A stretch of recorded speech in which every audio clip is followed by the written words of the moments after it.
Selamat datang di Sukor Makro Update.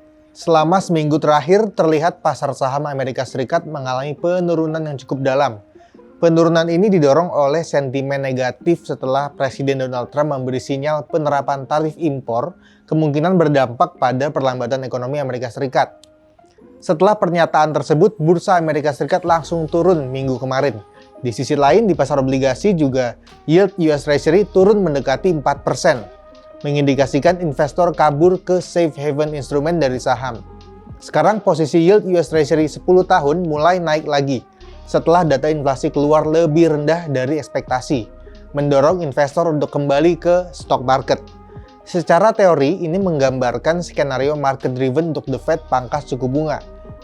Jika melihat posisi jatuh tempo surat utang Amerika Serikat di tahun ini, utang jatuh tempo Amerika Serikat di 2025 mencapai 10 triliun dolar.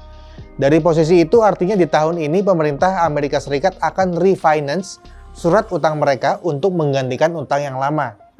Jika kondisinya adalah bunga tetap tinggi, maka akan memberikan cost refinancing yang tinggi.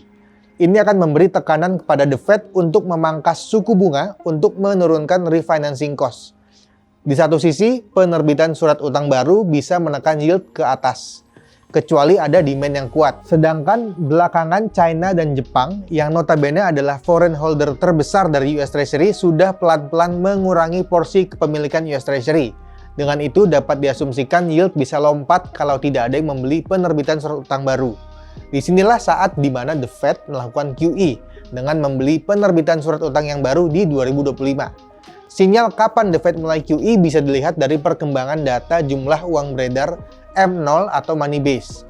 Dengan pertimbangan memang inflasi yang dinilai masih sticky. Sekarang pilihan bagi The Fed apakah mengulang kejadian di era 98, 2008, dan 2020 dengan QE yang relatif terlambat setelah resesi atau mau melakukan preemptive easing demi biaya recovery ekonomi yang relatif lebih murah.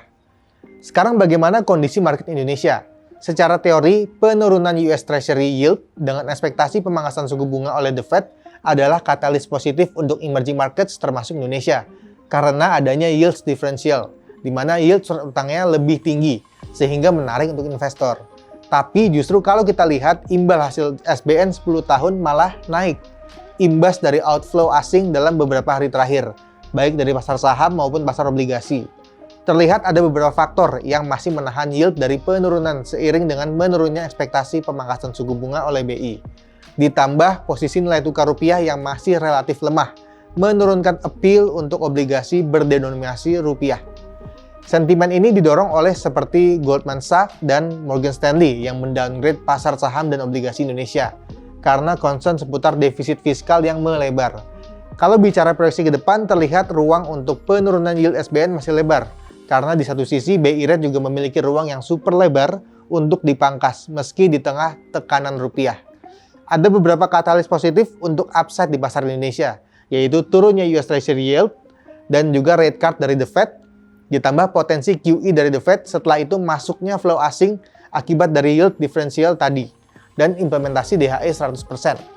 Diproyeksikan BI Rate ini akan dipangkas 25 basis point minggu depan, dan ini akan jadi katalis positif untuk market.